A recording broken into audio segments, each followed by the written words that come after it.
सोहम ने उसे जो धनुष के तार दिए थे वे सभी मिथ्रिल से बने थे।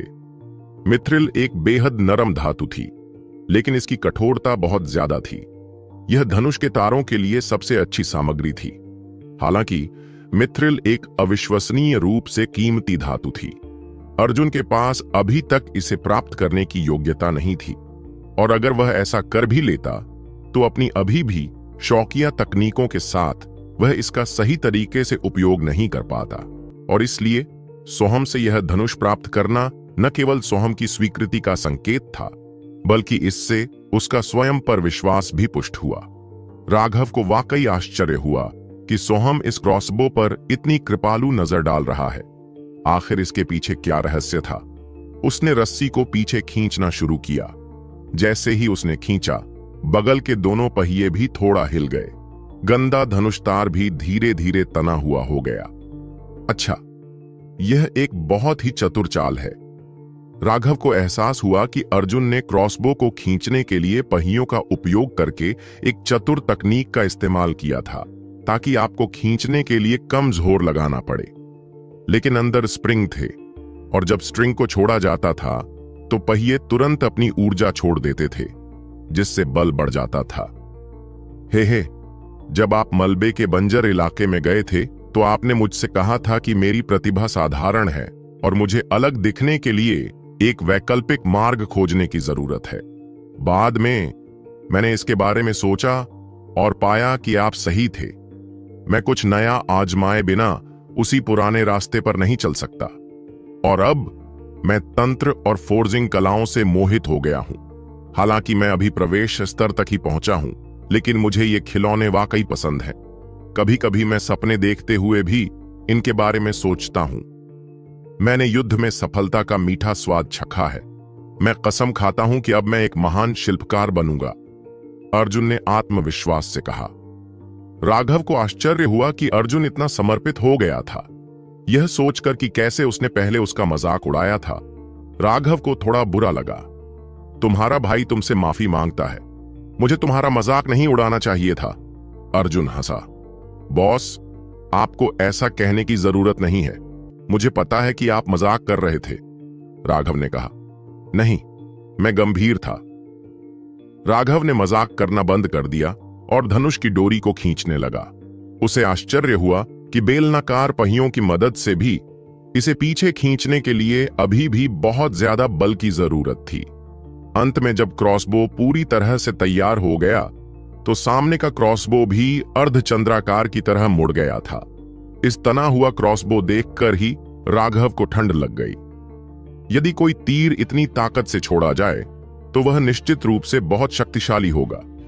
अर्जुन, तुम अभी इस क्रॉसबो का इस्तेमाल नहीं कर पाओगे।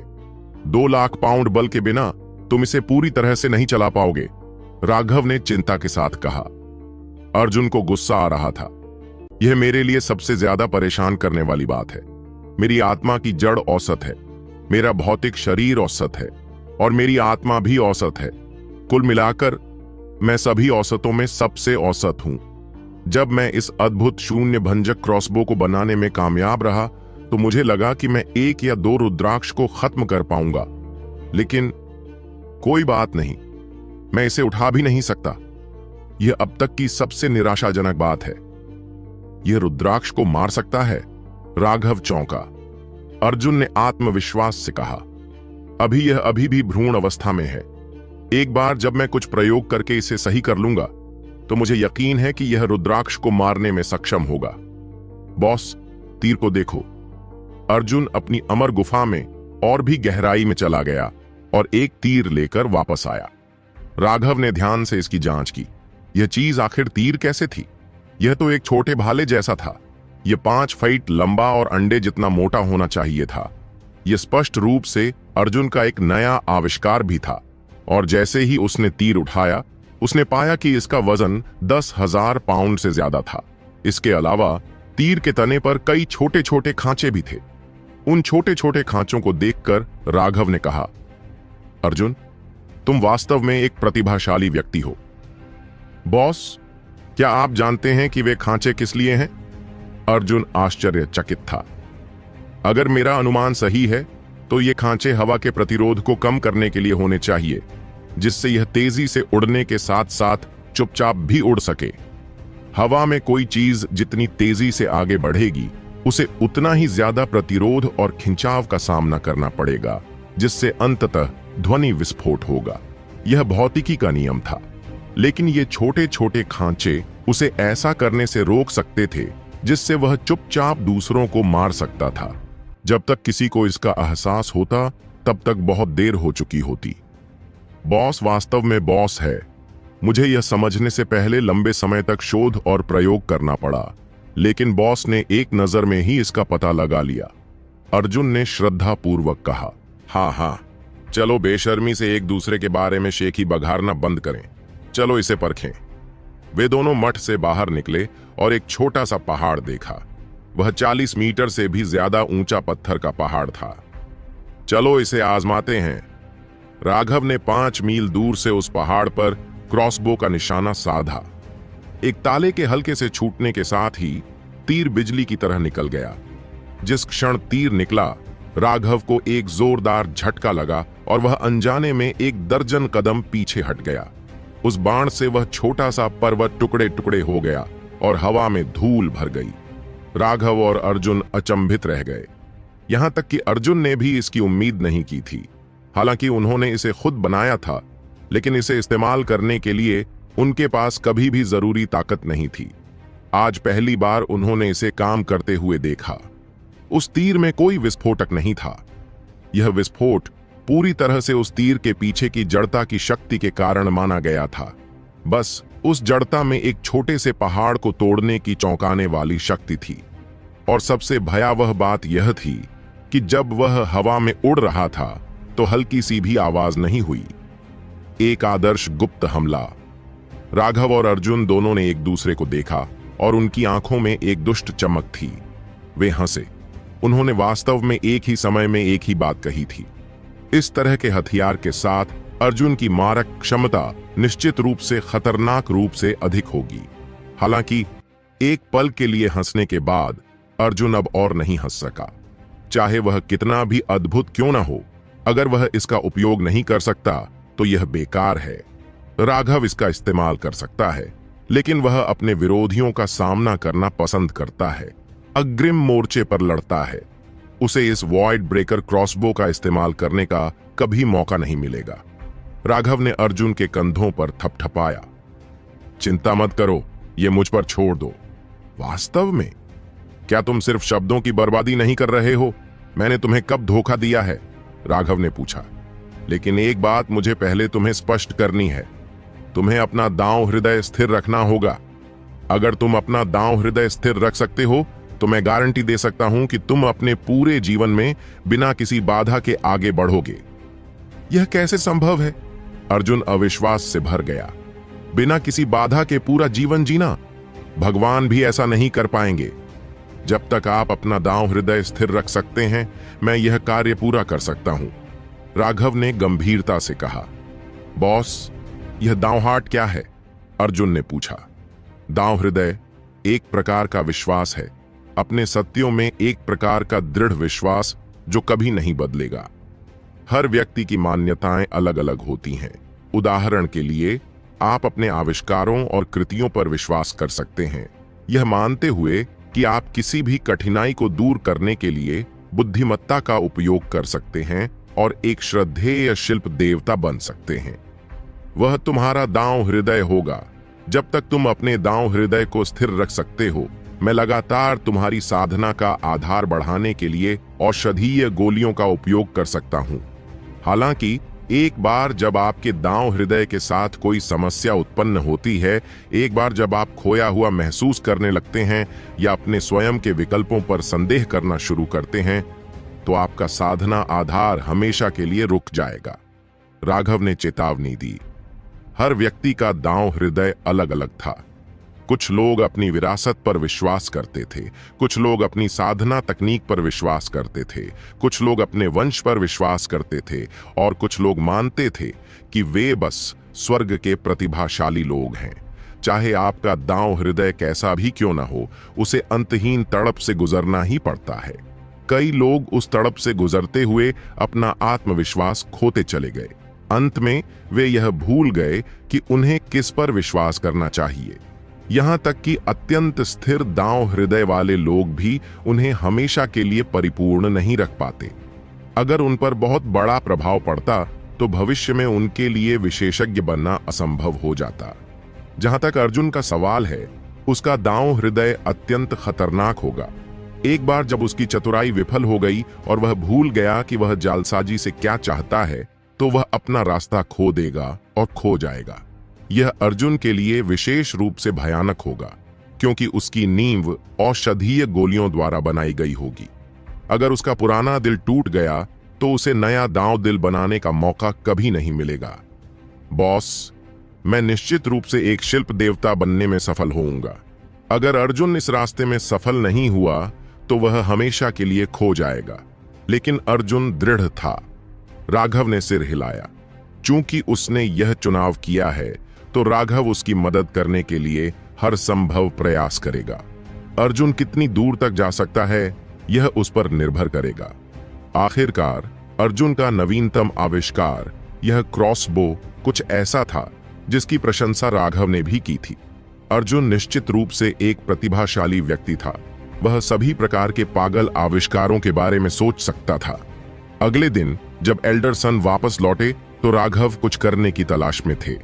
राघव इस स्थानिक वलय में भरी हुई अनेक औषधीय सामग्री देखकर प्रसन्न हुआ। एल्डरसन वास्तव में कुशल था। राघव को यह नहीं पता था कि एल्डरसन कितने दर्द में थे। उनकी जीवन भर की बचत उन औषधीय सामग्रियों के लिए आधे से अधिक खर्च हो गई थी। राघव, उस साधना तकनीक का निचला हिस्सा मुझे सौंप दो। एल्डरसन बेहद उदास थे, लेकिन उनकी आवाज में उत्साह और घबराहट का भी निशान था। राघव ने औषधीय सामग्री की जांच की और देखा कि वे सूची में लिखी गई सामग्री के बिल्कुल समान थीं, जिससे वह प्रसन्न हुआ। उस विशाल युद्ध के बाद उन्होंने बहुत सारे अंक आगे बढ़ाए थे। नेहा और अन्य मुख्य शिष्यों ने 10 लाख से ज्यादा अंक अर्जित किए थे। यहां तक कि साधारण शिष्यों ने भी सैकड़ों हजार अंक अर्जित किए थे। उन शिष्यों के लिए यह एक बहुत बड़ी राशि थी, लेकिन राघव के लिए वे व्यावहारिक रूप से कुछ भी नहीं थे। और यही कारण था कि राघव ने एल्डरसन जैसी मोटी भेड़ पर अपनी नजरें गड़ा दी थीं। शिष्यों के अंक एल्डर्स के मेरिट अंकों के साथ अतुलनीय थे। कुछ चीजों को शिष्य अंकों के साथ भी नहीं बदला जा सकता था, और अगर वे उन्हें प्राप्त भी कर लेते तो यह अविश्वसनीय रूप से महंगा होता। इस स्थानिक वलय में मौजूद इन औषधीय अवयवों की कीमत निश्चित रूप से 100 मिलियन पॉइंट से ज्यादा होती, और फिर भी यह सिर्फ एक मोटा अनुमान था। यह आसानी से ज्यादा भी हो सकता है। इसके अलावा उनमें से कई मठ के भीतर प्राप्त नहीं किए जा सकते थे। एल्डरसन उनके लिए सुपरमठ गए थे। क्या तुम मुकर रहे हो? राघव की मुस्कुराहट देखकर एल्डरसन का दिल धड़क उठा। उनका यह व्यापार पूरी तरह से गुप्त था। इसे सबूत के तौर पर देखने वाला कोई नहीं था। अगर राघव ने ऐसा करने से मना कर दिया तो यह बहुत बड़ी परेशानी होगी। क्या बकवास है? क्या तुम्हें लगता है कि मैं ऐसा इंसान हूं? राघव ने नाक भौं सिकोड़ी। उसने एल्डरसन की ओर काले झिरकोनियम का एक टुकड़ा फेंका। एल्डरसन ने जल्दी से उसे पकड़ लिया। यह बिल्कुल उसी तरह का था जैसा कि पहले वाला काला झिरकोनियम था। सामने की तरफ मेरिडियन का एक जटिल आरेख था और पीछे की तरफ एक प्राचीन चरित्र था। मार डालो। इस नए काले झिरकोनियम के पीछे किल का कैरेक्टर था। जब इसे पिछले विद्रोही कैरेक्टर के साथ जोड़ा जाता है तो क्या यह किल रिबेल्स होगा या रिबेल्स किल? लेकिन जो भी हो, वे दो शब्द अविश्वसनीय रूप से प्रभावशाली थे। हे शुक्रिया, मैं अभी चलता हूं। एल्डरसन खुश थे। राघव ने सिर हिलाया। ठीक है, तो तुम वापस जा सकते हो। अगर कुछ और है तो तुम मुझे ढूंढ सकते हो। राघव ने बस हल्के से हाथ हिलाया, मानो वह जूनियर पीढ़ी के किसी सदस्य को अलविदा कह रहा हो। यह बात एल्डरसन को बहुत बुरी लगी। ठीक है, मैं भविष्य में निश्चित रूप से तुम्हें खोजने आऊंगा। एल्डरसन ने सौहार्दपूर्ण ढंग से हंसा, लेकिन उसकी आंखों में एक ठंडी रोशनी चमक उठी। हालांकि वह साधना तकनीक हासिल करने में कामयाब हो गया था, लेकिन उसकी बचत पर बहुत बड़ा असर पड़ा था, जिससे वह बहुत चिढ़ गया था। और अब इस रहस्य की रक्षा के लिए उसे स्वाभाविक रूप से बाद में राघव को ढूंढना होगा। एल्डरसन को वापस जाते देख राघव ने उपहास पूर्वक कहा, मुझे पता है कि तुम निश्चित रूप से मुझे फिर से खोजने आओगे, लेकिन शायद यह वह नहीं होगा जिसके बारे में तुम सोच रहे हो। राघव अपनी अमर गुफा में वापस लौटा और उसने देखा कि नेहा गुफा के सामने खड़ी है। उसने संदेह से पूछा, तुम फिर से किस तरह का संदिग्ध व्यवसाय करने जा रहे हो? निंदा? यह निश्चित रूप से निंदा है। मुझे इसकी वजह से गुस्सा आ रहा है। छी, तुम्हें लगता है कि मैं अभी भी तुम्हें नहीं समझ पाया हूं? बोलो, तुम और एल्डरसन किस तरह का गुप्त व्यापार कर रहे थे? नेहा को राघव की इस छोटी सी हरकत पर बिल्कुल भी यकीन नहीं हुआ। नेहा अभी अभी एकांत से बाहर निकली थी। जब उसने पहाड़ से नीचे देखा तो उसने राघव और एल्डरसन को सौहार्दपूर्ण ढंग से किसी बात पर चर्चा करते हुए देखा था। कुछ नहीं है, आप यह भी जानते हैं कि मैं एक बहुत ही सिद्धांतवादी व्यक्ति हूं, एक बहुत ही धार्मिक व्यक्ति जो कभी भी किसी से द्वेष नहीं रखेगा। राघव मुस्कुराया, जैसे कि कोई भी तुम पर विश्वास करेगा। तुम किसी से कोई द्वेष नहीं रखते, क्योंकि तुम हमेशा उन लोगों से अपना बदला तुरंत ले लेते हो। इसलिए बेशक अब कोई द्वेष नहीं है। जल्दी करो और मुझे बताओ कि एल्डरसन किस लिए आए थे। नेहा ने राघव को घूर कर देखा। वह निश्चित रूप से उसे बताए बिना उसे जाने नहीं देगी। तुम सच में जानना चाहते हो? राघव कुछ परेशान लग रहा था। जल्दी करो और मुझे बताओ। राघव ने असहाय होकर आह भरी। औरतें कभी कभी वाकई परेशान करने वाली होती हैं। उसने सोचा कि उसके लिए सच बताना ही सबसे अच्छा होगा। इस बार इस बड़ी लड़ाई के बाद एल्डरसन ने देखा कि मेरी हड्डियां शुद्ध थीं। मेरा माथा भरा हुआ था कि मैं एक दुर्लभ मार्शल जीनियस था जो 10,000 सालों में सिर्फ एक बार मिलता है। मुद्दे पर आओ। नेहा ने भौहें सिकोड़ी। वह पहले से ही जानती थी कि राघव फिर से खिलवाड़ कर रहा है। ठीक है, वह मुझे अपना मालिक बनाना चाहता है। नेहा ने तुरंत राघव को मुक्का मारा और डांटा, बेवकूफी बंद करो, सच बताओ।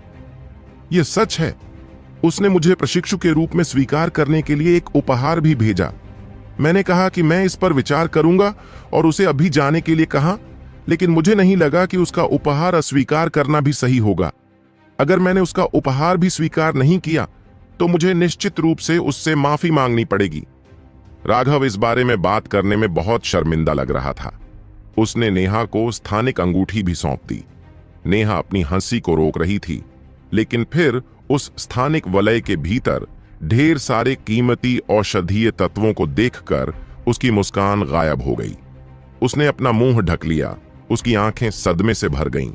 हालांकि नेहा कोई कीमियागर नहीं थी, फिर भी उसने कुछ उच्च स्तरीय औषधीय तत्वों को पहचाना। इन तत्वों की कीमत एक के लिए कई हजार या 10,000 अंक तक होती थी, लेकिन वे इस स्थानिक वलय के अंदर पहाड़ों की तरह ढेर हो गए थे। क्या यह सच है? नेहा ने बड़बड़ाया। बेशक यह सच है। तुम मुझे क्या समझते हो राघव? जब तक मैं सार्वजनिक रूप से घोषणा करता हूं, कौन जानता है कि कितने लोग मुझे अपना गुरु मानने के लिए मेरे दरवाजे पर भीख मांगने आएंगे। अगर मैं... यह असली है। नेहा ने एक औषधीय सामग्री निकाली और उसे सूंघा। उस गंध ने साबित कर दिया कि यह असली था। राघव के लिए वह जोश से यह बताने में लगा हुआ था कि वह कितना अद्भुत है, जब उसे एहसास हुआ कि वह उसकी ओर देख ही नहीं रही है। उसके पास रुकने के अलावा कोई विकल्प नहीं था। उसने आसमान में बादलों की ओर देखा। हम, तुम अब शेखी नहीं बघार रहे हो? राघव को इस तरह से व्यवहार करते देख नेहा मुस्कुराई। यह बहुत बोरिंग है। मैंने इस हद तक डींग मारी है कि अब मुझे भी खुद पर यकीन नहीं होता। राघव ने अपना सिर हिलाया। कभी कभी मुझे सच में आश्चर्य होता है राघव। क्या तुम्हें कभी किसी बात की चिंता नहीं होती? तुम हर समय इतने लापरवाह कैसे रहते हो? नेहा को यह आखिरी बात सुनकर थोड़ी शर्मिंदगी महसूस हुई, क्योंकि ऐसा भद्दा शब्द किसी महिला के लिए जोर से बोलना शर्मनाक था। लेकिन राघव को इसकी परवाह नहीं थी। बादलों की ओर देखते हुए उसने कहा, लापरवाह होना भी कोई बुरी बात नहीं है। वरना अगर तुम हर छोटी छोटी बात की चिंता करने लगोगी तो क्या तुम खुद को मौत के घाट नहीं उतार दोगी? किसी कारण से जब उसने इस बार राघव को देखा, हालांकि वह देख सकती थी कि उसकी अभिव्यक्ति अभी भी चिंता मुक्त और बेपरवाह थी, वह उसकी आंखों में अकेलेपन का निशान भी देख सकती थी। शायद अगर वह पुरानी लड़की होती जिसने दांव मार्ग को आत्मसात नहीं किया होता तो वह यह महसूस नहीं कर पाती, लेकिन एक पसंदीदा बनने के बाद वह राघव के अकेलेपन को महसूस कर सकती थी। उस तरह का अकेलापन इस बात पर निर्भर नहीं करता था कि उसके आसपास कितने लोग हैं। यह अकेलापन था जो लोगों से घिरे होने के बावजूद मौजूद था। ऐसा लगता था मानो पूरी दुनिया उसे नकार रही हो, या शायद यह कहा जा सकता है कि वह पूरी दुनिया को नकार रहा था। नेहा ने धीरे से उसका हाथ पकड़ लिया।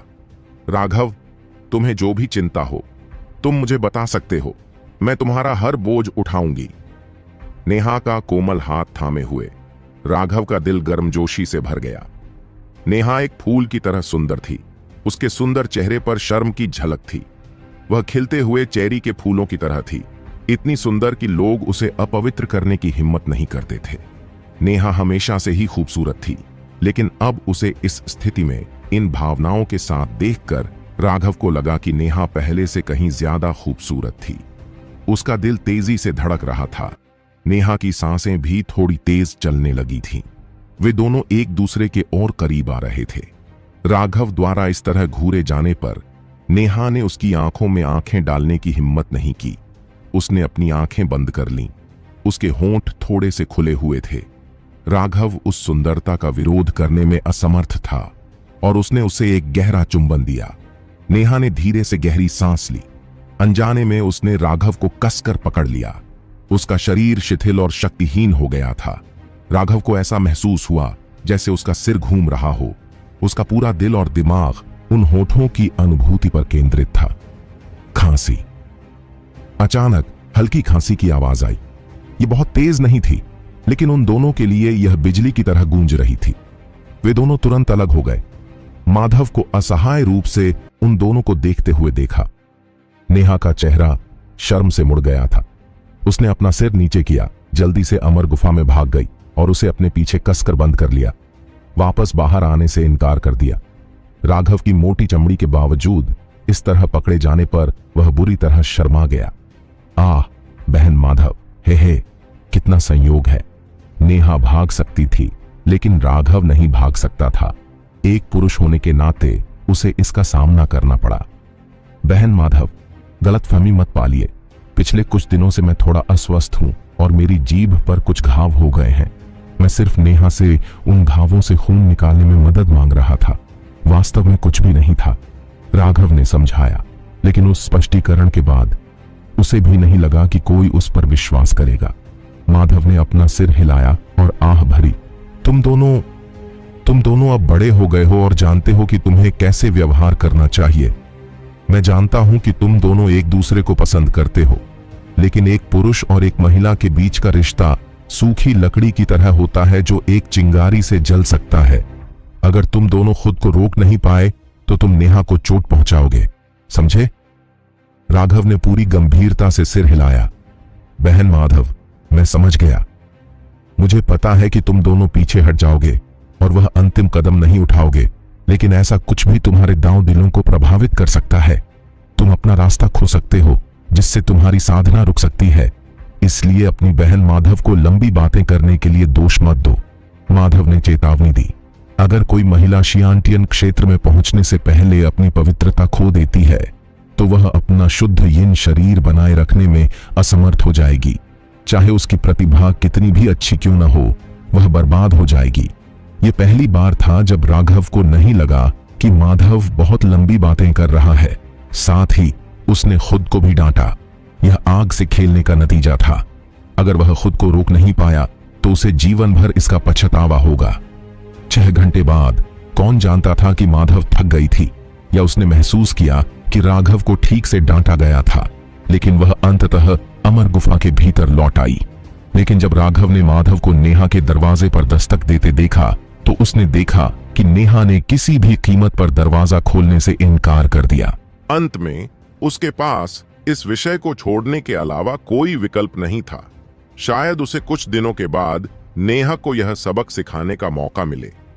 राघव अपने कमरे में वापस आया और उन औषधीय सामग्रियों को पाउडर में बदलना शुरू कर दिया तथा उन्हें टैग लगी जेड बोतलों में जमा करना शुरू कर दिया। भविष्य में जब वे इन पाउडरों को परिष्कृत करेंगे तो यह और भी सुविधाजनक होगा। जब वे अंततः इन पाउडरों को गोलियों में परिष्कृत करेंगे तो वे बहुत समय बचा सकेंगे। 2 दिन बीत गए जब वह इन औषधीय चूर्णों को परिष्कृत कर रहा था। तभी एल्डरसन ने गुस्से में उसे बुलाया। राघव, यहां से चले जाओ। एल्डरसन इतने गुस्से में राघव की अमर गुफा में पहुंचे कि उनके रोंगटे खड़े हो गए। उनकी आंखों में एक अशुभ चमक चमक रही थी। नेहा और माधव दोनों डर गए और वे देखने के लिए बाहर आ गए। राघव बिना किसी जल्दबाजी के अपने कमरे से बाहर आया। उसने एल्डरसन को देखा, जो इतना गुस्से में था कि उसके रोम छिद्रों से धुआं निकल रहा था। उसने अपना सिर हिलाया। अच्छा हो या बुरा, आप अभी भी हमारे मठ के एक बुजुर्ग हैं। क्या आपको नहीं लगता कि सुबह सुबह इतनी जोर से गाली गलौज और गालियां देना थोड़ा बेस्वाद है? राघव ने मजाक किया। चुप रहो राघव, तुमने मुझे धोखा देने की हिम्मत की। तुमने मुझे जो चीज दी थी वह बिल्कुल भी पूरा सेट नहीं था। एल्डरसन ने अपने दांत भींच लिए, लेकिन कम से कम उसने गुस्से में अपना दिमाग नहीं खोया था और उसने यह नहीं बताया कि वह चीज उसकी साधना तकनीक थी। तो क्या हुआ अगर यह पूरा सेट नहीं था? आपने साफ साफ कहा कि वह चीज 2 हिस्सों में बटी हुई थी, एक ऊपरी हिस्सा और एक निचला हिस्सा। राघव ने हाथ हिलाकर उसे चुप रहने का इशारा किया। उसने सही तरीके से समझाया। बड़े सन, मुझे याद है कि हालांकि मैंने कहा था कि यह ऊपरी और निचले हिस्सों में विभाजित था, मैंने यह नहीं कहा था कि केवल 2 ही थे। क्या बकवास है? ऊपर और नीचे का हिस्सा मिलाकर 2 हिस्से होते हैं? तुम गलत हो। ऊपरी हिस्सा सिर्फ एक हिस्सा है, लेकिन निचला हिस्सा 2 हिस्सों में बंटा हुआ है। मैंने तुम्हें निचले हिस्से का निचला हिस्सा दे दिया। राघव ने असहाय होकर कंधे उचका दिए। कमीने, यह तो साफ तौर पर ऊपरी, मध्य और निचले हिस्से का विभाजन है। मुझे सिर्फ ऊपरी और निचले हिस्से के साथ क्या करना चाहिए? एल्डरसन ने गुस्से में कहा। जब उन्होंने दोनों काले झिरकोनियम प्राप्त कर लिए तो वे उन पर शोध करने के लिए अपनी अमर गुफा में वापस आए और पाया कि यह वास्तव में अतुलनीय रूप से गहन था। लेकिन जब उन्होंने उन आरेखों के अनुसार अपनी आध्यात्मिक ऊर्जा को प्रसारित करने का प्रयास किया तो उन्होंने पाया कि वे पूर्ण परिसंचरण करने में असमर्थ थे। कई बार परीक्षण करने के बाद भी सफलता नहीं मिलने पर अंततः उन्होंने एक परीक्षण करवाया जिसमें उनके मेरिडियंस, मध्याह्न रेखाएं, बलपूर्वक रक्त संचार के कारण लगभग फट गए थे। यह महसूस करते हुए कि कुछ गड़बड़ है, उन्होंने पूरे 2 दिन तक आरेखों का अध्ययन किया और अंततः इस निष्कर्ष पर पहुंचे कि अभी भी उनमें एक भाग छूट गया है। इससे वह इतना क्रोधित हो गया कि उसे लगभग खून की खांसी आ गई। स्वाभाविक रूप से वह राघव को खोजने आया था।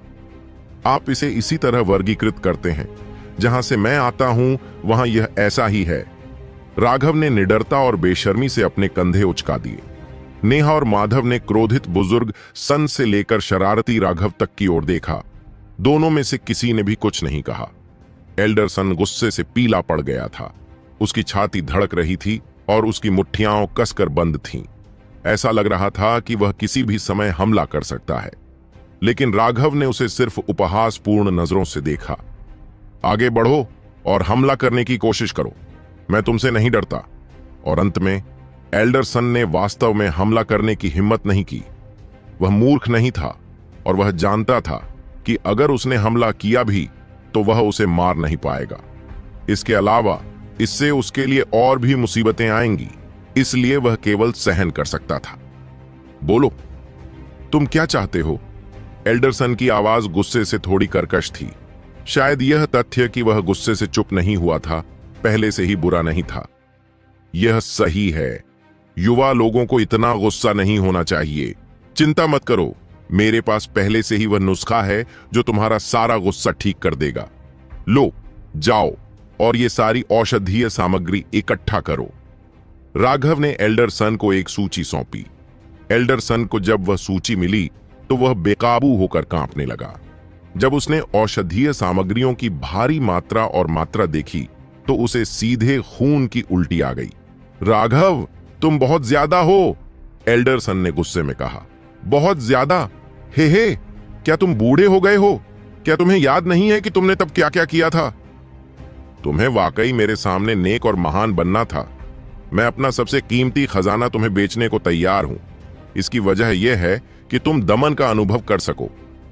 जब तुमने मुझे घुटने टेकने पर मजबूर करने की कोशिश की थी, तब तुम्हारी सारी शान शौकत का क्या हुआ? तुम मुझे वश में करने के लिए अपनी हड्डी बनाने की शक्ति का इस्तेमाल करना चाहते थे। क्या तुम्हें बहुत घमंडी होना पसंद नहीं है? युद्ध के मैदान में तुम मुझे मारने के लिए किसी और का इस्तेमाल करना चाहते थे। हे, बस घमंडी बने रहो। अब जब तुम मेरी हथेली में हो तो या तो मेरी बात सुनो या फिर बस चले जाओ। बेशक तुम मुझ पर हमला करने की कोशिश भी कर सकते हो, लेकिन अगर तुमने ऐसा करने की हिम्मत की तो अगर मठ का कोई बुजुर्ग स्वार्थी रूप से किसी शिष्य पर हमला करना चाहता है तो उस बुजुर्ग को सीधे ज्वांतियान मठ से बाहर निकलना होगा, राघव ने शाप दिया। यद्यपि उसने अपनी भावनाओं को काबू में रखने की कोशिश की थी, लेकिन जब उसे याद आया कि एल्डरसन ने उसे कई बार निशाना बनाया था और अंत में उसे मारने की भी कोशिश की थी, जिससे अमोदिता और नेहा खतरे में पड़ गए थे, तो उसकी हत्या की मंशा उभर आई। राघव ने एक काला झिरकोनियम निकाला जो बिल्कुल वैसा ही था जैसा उसने एल्डरसन को पहले 2 झिरकोनियम दिए थे। उस पत्थर को देखकर एल्डरसन गुस्से से भर गया। बूढ़े दोस्त, आप चुन सकते हैं। क्या आप यह संदिग्ध सौदा एक बार करना चाहते हैं या 2 बार? राघव ने नाक भौं सिकोड़ी। चूंकि उसने पहले ही उसके लिए अपनी भावनाओं को प्रकट कर दिया था, इसीलिए राघव विनम्र होने के लिए बहुत आलसी था। राघव का मतलब स्पष्ट था। यदि आप पूरी तकनीक चाहते हैं तो आपको फिर से धोखा खाने का जोखिम उठाना होगा। आप मना कर सकते हैं, लेकिन यदि आप ऐसा करेंगे तो आपके द्वारा पहले चुकाई गई कीमत 2 बेकार पत्थरों पर बर्बाद हो जाएगी। भले ही एल्डरसन ने मठ को इस मामले की सूचना दी हो, राघव कह सकता था कि इस व्यापार का भुगतान किश्तों में किया जाना था या फिर कुछ हास्यास्पद भी बना सकता था। संप्रदाय के नेता और महेंद्र के समर्थन के साथ कोई भी जानबूझकर उसके लिए मुश्किलें नहीं खड़ी करेगा। अंत में उसके साथ कुछ नहीं होगा। इस बिंदु पर दोनों पक्षों ने दूसरे पक्ष से जो कुछ भी चाहा था उसका आधा हिस्सा प्राप्त कर लिया था, लेकिन राघव को बहुत बड़ा लाभ मिला था। केवल उन 2 पत्थरों के साथ पूरी तकनीक का पता लगाना असंभव था और इसलिए वे बेकार थे। लेकिन राघव ने बहुत बड़ी मात्रा में कीमती औषधीय सामग्री प्राप्त की थी।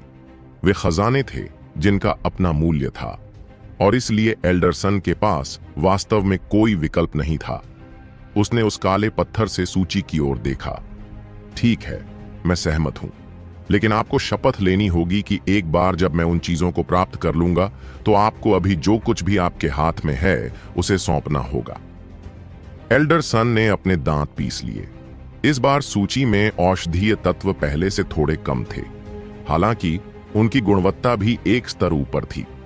वह जानता था कि इस बार कीमत पिछली बार से ज्यादा कम नहीं होगी, बल्कि यह थोड़ी ज्यादा भी हो सकती है, और इसलिए अगर वह सहमत हो जाता तो उसकी सारी जीवन भर की बचत खत्म हो जाती। लेकिन अगर वह इनकार कर देता तो उसकी आधी बचत बेकार हो जाती। वह ऐसा नहीं होने देना चाहता था। ठीक है, मैं राघव कसम खाता हूं कि अगर एल्डरसन इस सूची में दी गई सभी चीजों को बिना किसी कमी के इकट्ठा कर सकता है तो मैं निश्चित रूप से अपने हाथ में जो कुछ भी है उसे एल्डरसन को सौंप दूंगा। अगर मैं इस शपथ का उल्लंघन करता हूं तो मुझे स्वर्गीय बिजली से मारा जाए। राघव ने कसम खाई। स्वर्गीय बिजली की शपथ लोगों के बीच एक बहुत ही जहरीली शपथ थी। अगर आप इसे तोड़ते हैं तो आपकी आत्मा बिखर जाएगी और आप कभी पुनर्जन्म नहीं ले पाएंगे। राघव के यह शपथ लेने के बाद ही एल्डरसन ने राहत की सांस ली। उन्होंने सूची ली और चले गए, लेकिन जब वह वहां से जा रहा था तो उसके चेहरे पर अविश्वसनीय रूप से बदसूरत भाव थे, इतने उदास कि वह ऐसे लग रहा था जैसे उसने अभी अभी अपने माता पिता की मृत्यु की खबर सुनी हो। राघव, तुम क्या कर रहे हो? नेहा अब अपनी शर्मिंदगी भूल चुकी थी। अभी अभी एल्डरसन नियंत्रण से बाहर होने की कगार पर था। वास्तव में नेहा ने लगभग पहले ही पलटकर हमला कर दिया था। माधव भी बहुत डरी हुई थी। वह कोई कृपा पात्र नहीं थी और सिर्फ एक साधारण आंतरिक शिष्या थी। उसके लिए एल्डरसन के दबाव का विरोध करने का कोई रास्ता नहीं था और इसलिए वह थोड़ी पीली पड़ गई थी। कोई बात नहीं, वह बूढ़ा आदमी मुझे गुरु बनाना चाहता है, लेकिन इतनी अच्छी बात कैसे हो सकती है? क्या वह सोचता है कि मैं कोई भी प्रशिक्षु ले लूंगा? इसीलिए मैंने उसे कुछ मिशन दिए। अगर वह मुझे खुश कर देता है तो मैं उसे अपनी अद्भुतता का स्वाद चखाऊंगा और उसे खुद को मेरा प्रशिक्षु कहने की अनुमति दूंगा। लेकिन किसने सोचा होगा कि इस कमीने ने मुझसे और अधिक की चाहत रखने से पहले कुछ उपलब्धियां हासिल की हैं? कितना बेतुका है। राघव ने अपना मुंह खोलते ही बकवास का एक ढेर उगल दिया। नेहा को अचानक याद आया कि उसने क्या किया है और उसने संदेह से उस काले झिरकोनियम की ओर देखा। अचानक उसे एहसास हुआ कि वह क्या कर रहा था। कोई आश्चर्य नहीं कि तुम उस समय इतनी दुष्टता से हंस रहे थे। ठीक वैसे ही जैसे मैंने सोचा था। राघव, तुम वास्तव में एल्डरसन को धोखा देने की कोशिश कर रहे हो। क्या तुम्हें उसके प्रतिशोध का डर नहीं है? नेहा बेहद चिंतित थी। वह राघव के स्वभाव को जानती थी। वह ऐसा व्यक्ति था जो किसी को तब तक धोखा देता था जब तक कि वह मर ना जाए। गोपाल इसका अच्छा उदाहरण था। उफ, इसे धोखाधड़ी कहना बहुत अप्रिय लगता है। यह स्पष्ट रूप से एक समान व्यापार है। मैं अपनी साधना तकनीक उसे दे रहा हूं। यह धोखाधड़ी कैसे है? राघव ने अपना सिर हिलाया। जैसे कि मैं तुम पर विश्वास करूं। तुम्हारा हाव भाव तुम्हें पूरी तरह से धोखा दे रहा है। यह तुम्हारे चेहरे पर साफ दिख रहा है। तुम निश्चित रूप से धोखेबाज हो, नेहा ने कहा। नहीं, यह तो स्पष्ट है। राघव ने चौंकने वाला भाव दिखाया, जिससे नेहा और माधव हंस पड़े। उनकी चिंता कुछ कम हुई। नेहा ने डांटा, बकवास मत करो, यह गंभीर है। राघव को कुछ हद तक गलत लगा। मैं गंभीरता से बात कर रहा हूं। क्या आप सचमुच अपनी पूरी साधना तकनीक उसे सौंपने की योजना बना रहे हैं? नेहा ने उत्सुकता से पूछा। बिल्कुल, मुझे तुम पर विश्वास नहीं है। मैं वास्तव में अपनी पूरी साधना तकनीक उसे सौंपने की योजना बना रहा हूं। हालांकि हम देखेंगे कि क्या उसका भाग्य ऐसा ही होगा। राघव की रहस्यमयी हरकतें देखकर नेहा थोड़ी चिढ़ गई। उसने उसे याद दिलाया, मैं तुम्हें चेतावनी देती हूं, आग से मत खेलना, यह बहुत खतरनाक है। नेहा के सुंदर चेहरे को देखते हुए राघव ने आंख मारी। तो फिर मैं तुम्हें चेतावनी देता हूं, आग से मत खेलो, यह बहुत खतरनाक है। वही शब्द, लेकिन पूरी तरह से अलग अर्थ। राघव के शब्दों में वह छेड़खानी स्पष्ट थी और नेहा तुरंत सेब की तरह लाल हो गई जब उसने उनके चुंबन के बारे में सोचा। वह जल्दी से अपने कमरे में वापस छिप गई और दरवाजा कसकर बंद कर लिया। मैं तुम्हें चेतावनी देना चाहता हूं, आग से मत खेलो, यह बहुत खतरनाक है।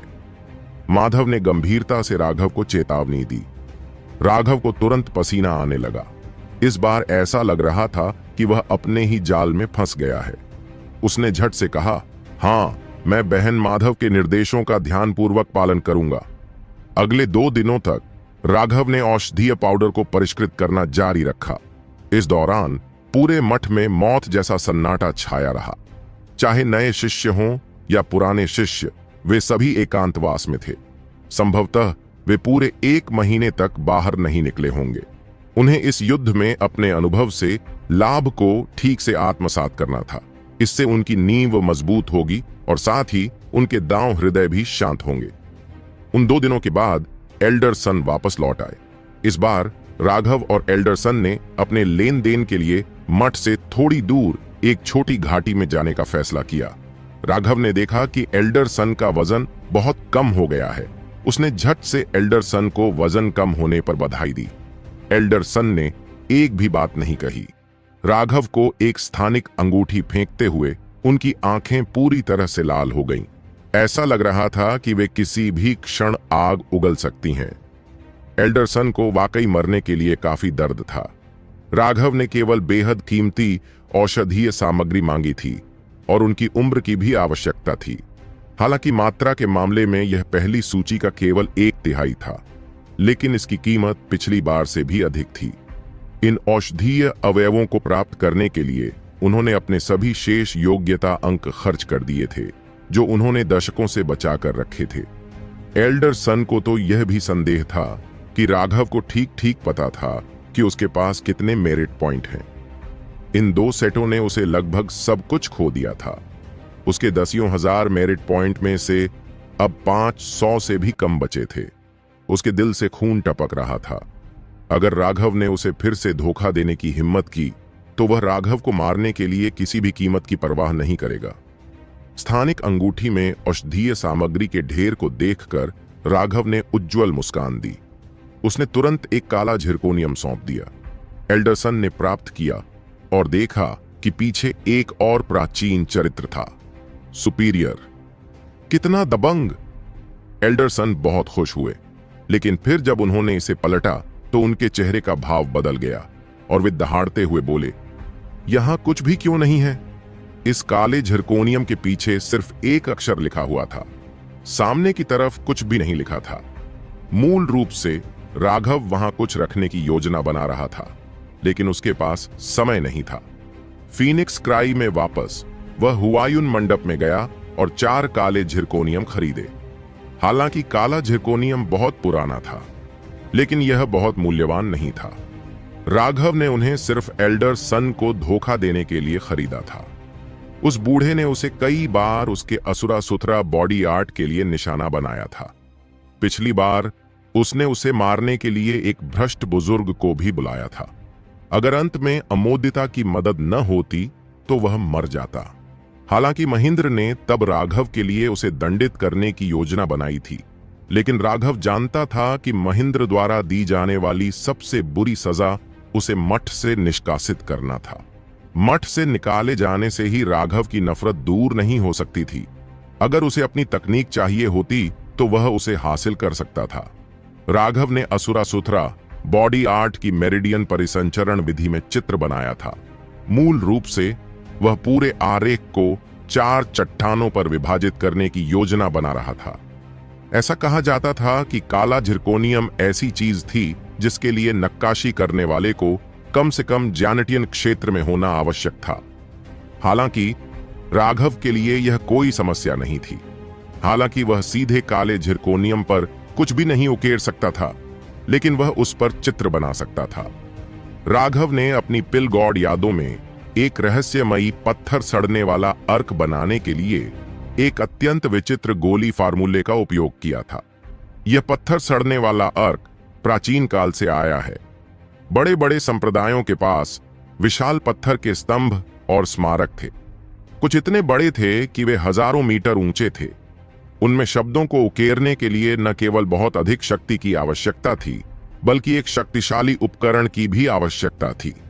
लेकिन सिर्फ इतना ही नहीं, नक्काशी करते समय नक्काशी करने वाला एक भी गलती नहीं कर सकता। एक स्मारक बनाने के लिए हजारों शब्दों की जरूरत हो सकती है। अगर नक्काशी करने वाले से कोई गलती हो जाए तो क्या पूरा स्मारक बर्बाद नहीं हो जाएगा? ऐसा नहीं है कि नक्काशी करने वाले भगवान हैं। कोई भी इतनी मूर्खतापूर्ण हरकत नहीं करेगा, और इसलिए प्राचीन युग की पट्टियां सीधे तौर पर नहीं बनाई जाती थीं। पहले अक्षर बनाए जाते थे और यह सुनिश्चित करने के बाद कि कोई गलती न हो, वे पत्थर को नरम करने के लिए पत्थर के सड़ने वाले अर्क का उपयोग करते थे।